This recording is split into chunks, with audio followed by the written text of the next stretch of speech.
मैं कोई गवालियर से मैं इसलिए नहीं आया यहाँ पे, पैसे कमाने नहीं आया, मैं राजनीति करने आया। अगर मुझे पैसे कमाने होते तो गवालियर के अंदर मैं बहुत पैसा कमा लेता, राजनीति वहीं भी कर लेता। वहाँ बहुत बड़ा नेता है, हमारी पूरी पिछड़ विधानसभा में तो एक ही नेता है और वहाँ हजारों नेता है, मैं भावी नेता बन जाता। लेकिन मैं तो एक ही कारण आया हूँ, आप लोग कैसे आज़ाद हो, आपके नौजवानों को रोजगार कैसे मिले, मैं केवल उसकी चिंता करने आया हूँ। और आप देख लेना, मैं 25 साल से आ रहा हूँ ग्वालियर से। मैं जो मेरे परिवार कमाता है, जो मेरे घर के कमाते हैं, जो रिश्तेदार कमाते हैं, यार दोस्त कमाते हैं, वो मुझे पैसा देते हैं और मैं खर्च कर रहा हूँ, जोर के अंदर खर्च कर रहा हूँ।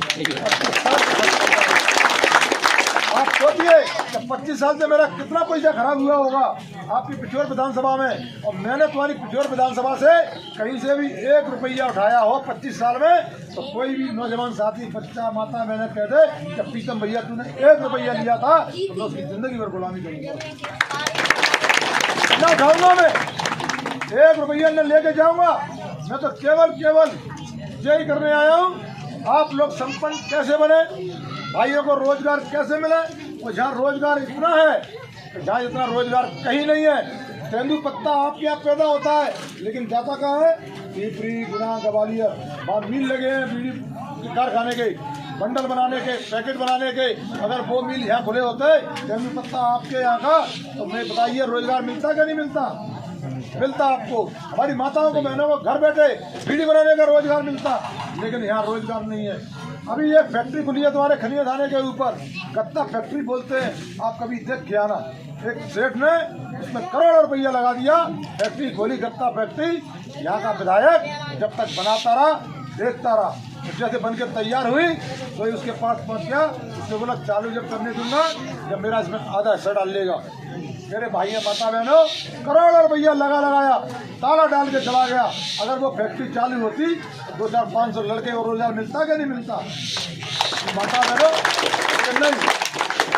पत्थर की खदान में इतना अच्छा पत्थर है राजापुर का कि यहाँ से पत्थर विदेश जाता है। बाहर विदेशों में इसकी बनाने के लिए फैक्ट्रियाँ खुली हुई हैं, इसकी बहुत अच्छी मूर्तियाँ बनती हैं, इसकी खिलौने बनते हैं, जालियाँ बनती हैं, टहलें बनती हैं, अपने फर्शियाँ बनती हैं। अगर वो चीज़ बनाने की फैक्ट्रियाँ यहीं जल जाएँ, बताइए रोजगार मिलेगा कि नहीं मिलेगा?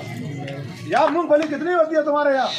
बहुत मूंगफली होती है, मूंगफली की 50 चीज़ें बनती हैं, और छोटे छोटे उद्योग मूंगफली के डाल दिए जाए, बताइए रोजगार मिलेगा कि नहीं मिलेगा?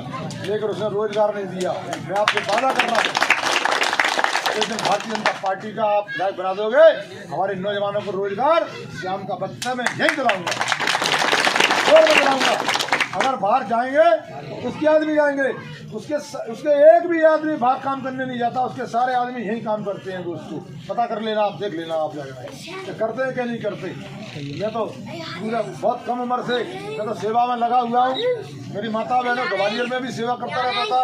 तो जो ऊंचे लोग हैं, गरीब वाले लोग हैं, जो बड़े लोग हैं, उन्हीं के अधिकारी बैठे हुए हैं, बेज नेता हैं, तो मेरे को उन्हें दबाने का बहुत काम किया। आप लोग मालूम कर लेना इस बात को कि मेरे पे उन्हें कितने केस लगाए हैं। 65 केस तो मेरे पर रजिस्टर्ड किए गए हैं। 3 बार मेरा इनकाउंटर किया पुलिस से कह के, लेकिन हमारी माता बहनों की मैं सेवा करता रहता हूँ, उनके आशीर्वाद से मैं 3 बार बच गया। मेरी माता बहनों, जैसे मैं 3 बार बचा तो उन्होंने सोचा ये 3 बार बच गया, तो उनने एक पुलिस का बटन लगवा के जेल में डाल दिया, और जेल में लाठी चार्ज कर दिया। लाठी चार्ज में मेरे 2 साथ के लड़के खत्म हो गए, मेरे को भी उनने मार के डाल दिया था जेल के अंदर। आपके फिर दुआओं से, आपके आशीर्वाद से मैं फिर बच गया। मेरी माताओं बहनों, उनने तब भी तसल्ली नहीं हुई उनको। मैं अंदर जेल में था, मेरे बड़े लड़के को बीच चौराहे पर घेर के उसमें गोलियां मारी। मेरी माताओं बहनों, उसमें जब मेरे बच्चे को कंधे में गोली लगी, मालूम है कैसे घेरा गया? जैसे महाभारत में अभिमन्यु को घेर के चौतरफा से मारते हैं, ऐसे इन लोगों ने मेरे बच्चे को मारा था। मेरे बच्चे के जब कंधे में गोली लगी, नीचे गिर गया। दूसरी गोली फिर मारी इन लोगों ने मेरे बच्चे के, तो एक मुसलमान का लड़का आगे आ गया, उसकी छाती में गोली लगी, वो वहीं खत्म हो गया। तीसरी गोली फिर मारी इनने, तब भी तसल्ली नहीं हुई। तो एक जाटव समाज का लड़का गुरैया गांव का आया, पता कर लेना, रमेश जाटव हमारे गांव में रहने लगा है। वो आगे आ गया मेरे बच्चे के, उसके भी कंधे में गोली लगी, तब तक बच्चा खड़ा हो गया, उस वक्त जल्दी फार किए। तो मेरी माता बहनों, आप जाटा समाज का तो हमारे घर पर इतना बड़ा एहसान है कि हम कभी जीवन में नहीं पूरा जाटा समाज ने अपना खून बहा के हमारे घर के चिराग को बचाया है। हमारा चिराग तो बुझ ही गया होता अगर उस दिन वो गोलियां बच्चे नहीं खाते। तो मेरी माता बहनों, मैं इसका एहसान तो कभी जीवन में नहीं भूल सकता। मैं इसका एहसान कभी आपका कितनी भी सेवा कर लूँ तो भी नहीं उतार पाऊंगा मैं तो, लेकिन मेरी कसक रहती है मन में कि मैं आपके समाज के लिए कुछ करूँ। मेरी माता बहनों, जब तुम्हारा आशीर्वाद मुझे मिल जाएगा तो मैं वादा करता हूँ, मैं पूरा कर्ज तो नहीं चुका पाऊंगा, लेकिन मैं आपकी सेवा में कमी नहीं रखूंगा। आपके कभी सम्मान में कमी नहीं आने दूंगा, आपके सम्मान को बढ़ाऊंगा, रखने नहीं दूंगा। आपके सम्मान को मैं ऐसी व्यवस्था करूंगा, अगर आपके सम्मान को किसी ने ठेस पहुंचाई तो मैं केवल मेरे को खबर कर देना, मैं आपके कंधे से कंधा मिलाकर आपकी लड़ाई लड़ूं। तो मानना नहीं मत मानना मेरी माता। मैं आप लोगों से आग्रह करने आया हूँ, निवेदन करने आया हूँ।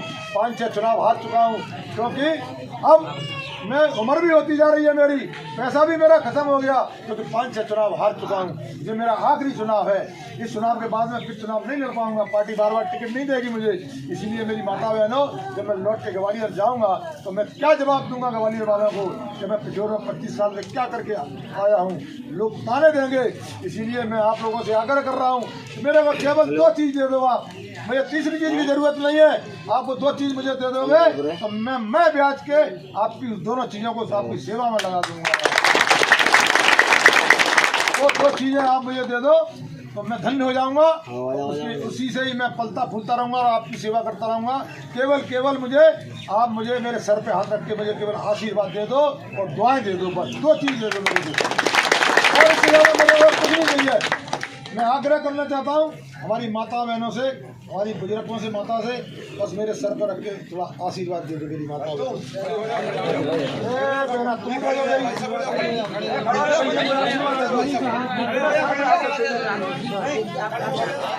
आशीर्वाद दे दो सर पे। भगवान से दुआएं और कर लियो, भगवान से दुआ है, बताओ भगवान से दुआ और कर लियो सर पे, आशीर्वाद दे दो।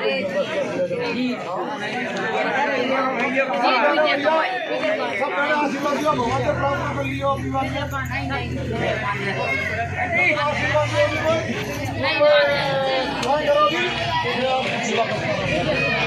उठा लो अपना माइक।